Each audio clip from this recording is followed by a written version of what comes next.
We're back mixing it up with some of the day's top stories. Eric Massa had the big meltdown yesterday, the fallout today, a Texas-sized debate on education. Should the Texas Board of Education determine what goes in every school book in America? And new outrage from the airline industry, as if there wasn't enough already. We begin with the GOP's latest attack ad using the Eric Massa scandal to target House Speaker Nancy Pelosi. Take a listen.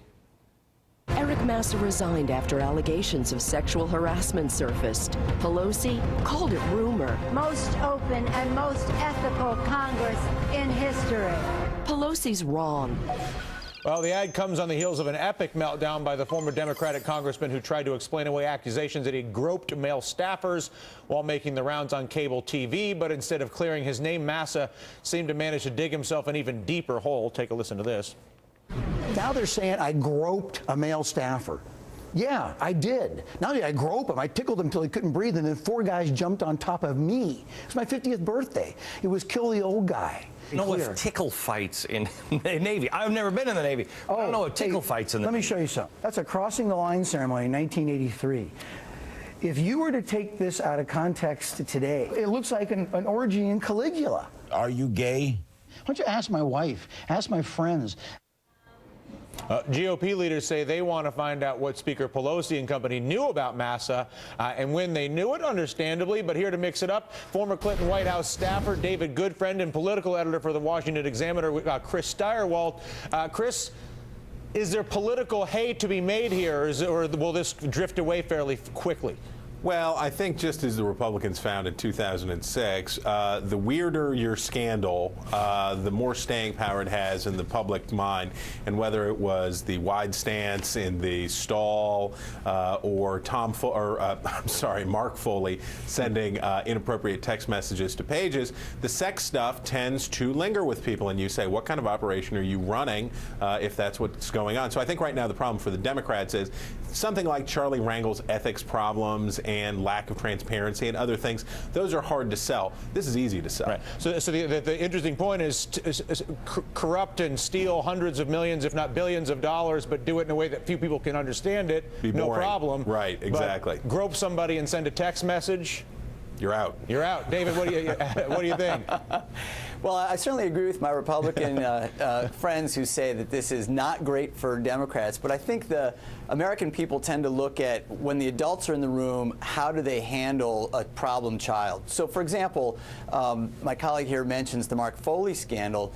That went on and on and on before there was any real action taken. So now the question is, how does this Democratic leadership in this Congress handle a problem? And I think in this case, it was swift, it was decisive. The man is out of there. Rahm Emanuel was chewing him out. He took aim at Rahm Emanuel and other Democrats. It's clear that this guy is an outlier, and the Democrats, I think, have handled it well, and this will pass. All right, let's talk Texas for a second. The State Board of Education in that state debating a series of curriculum changes that could actually have a huge impact on what children across this country are taught. Conservatives on the education board there have often used the process to inject their views into American history. Among the proposed changes this time around, a clause on how we would teach McCarthyism in Texas and across the country in light of the, quote, confirmed communist infiltration of the U.S. government during the 1950s. As you may or may not know, it's unclear as to whether there was ever a confirmed communist infiltration of our government. Another new addition says kids should learn about key players in the conservative resurgence of the 1980s and 90s, including the NRA and the moral majority. Another clause drops the author of the popular kids book, Brown Bear, What Do You See? Oh, it's too much fun. Because the board confused him with a different writer with the same name. So there was another guy who wrote a book about Marxism.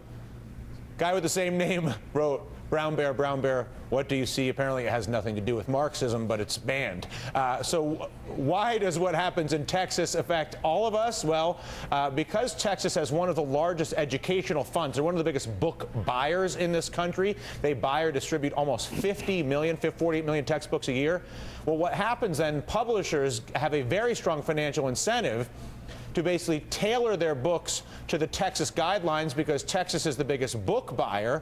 And then after they've made the Texas deal and what goes in those books, those are the same books that they sell to everybody else.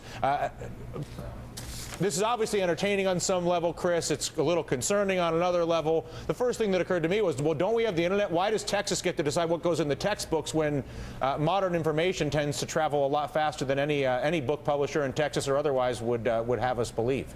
Yeah, I mean, I'd say, well, first of all, I'd like to say that I'm a big fan of Brown Bear, and my son Newman loves Brown Bear, Brown Bear. What do you see?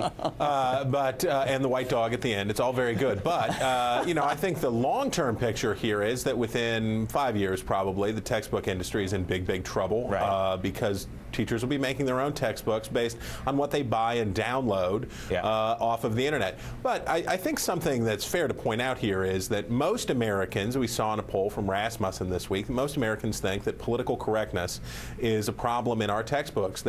And in Texas, it sounds like this is a political correctness issue. It sounds like people want the books to conform to the political norms of the space. But I think by and large, most Americans have a serious concern that their textbooks favor political correctness over basic education. Yeah, David, how do you deal with this? Well, you know, I deal with this at home every day. I have 2 boys, one's 12 and one is 9, and we sit down with their history books, and it is always interesting to me to see how the authors of a children's history book really write history and rewrite history. And we have to sit down as a family and say, well, how did the Native Americans maybe feel about westward expansion? Or how did somebody else in American history feel? The interesting thing about this issue, Dylan, is that American public education has always been a great mix between the very local and the very national. They're governed, public school districts are governed by the most local of entities, the local school board. And yet we have these national programs, the Elementary and Secondary Education Act and others, that help to subsidize lower income school districts and help to set standards nationwide. That's a balancing act. And I firmly believe that what we as Americans ought to be striving for is a sense that every local community gets to choose the thing or the resource or the book or whatever that suits that community. Yeah. That's what we ought to be striving for. To a point, although I guess, you know, what occurs to me, we'll move on, but if you completely ignore certain pieces of history or tailor them to whatever your political interest is, I don't see how you do the country any favors, in much as the modern technology has hugely disrupted so many industries. Some industries use the government to sort of rig the game to perpetuate themselves. Others have to adapt rapidly. As you said, Chris, education is one where it's just so much disruption because of the internet that the whole mechanism by which we teach, and David, you hit on it as well, it seems poised for a massive revolution. How exactly it plays out, I suspect, is anybody's guess. I finally want to talk airplanes for 1 second here. Airlines are trying to avoid being slammed by hefty fines for extended stays on the tarmac. You've been there, you've lived it. Major airlines, of course, have a simple solution. If it gets too much of a delay, just cancel the flight. Saves the airline the fine and the pain in the neck. And the heck with you, remember, corporations and people, you know, they have a difficult relationship, shall we say. New federal guidelines take effect next month. Will actually charge airlines upwards of $27,000 per passenger for planes stuck on the tarmac for more than 3 hours. That works out to more than $4 million for a full flight. That's a big number. Several airlines, including Continental, say they will avoid these steep fines by simply canceling flights. Either way, travelers lose.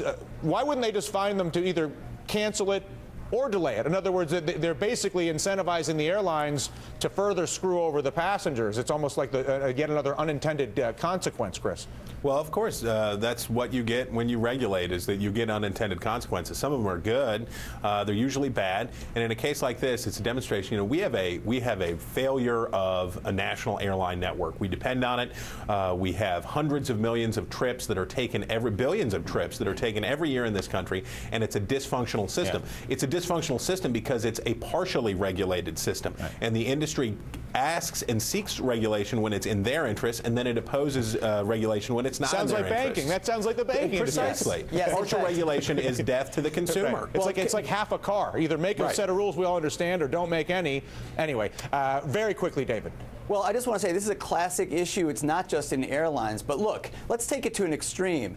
Would the airlines save money if they could stack us up like a deck of cards and not have any seats? Yeah, they'd make more money. But we draw the line somewhere in terms of what is reasonable consumer acceptance.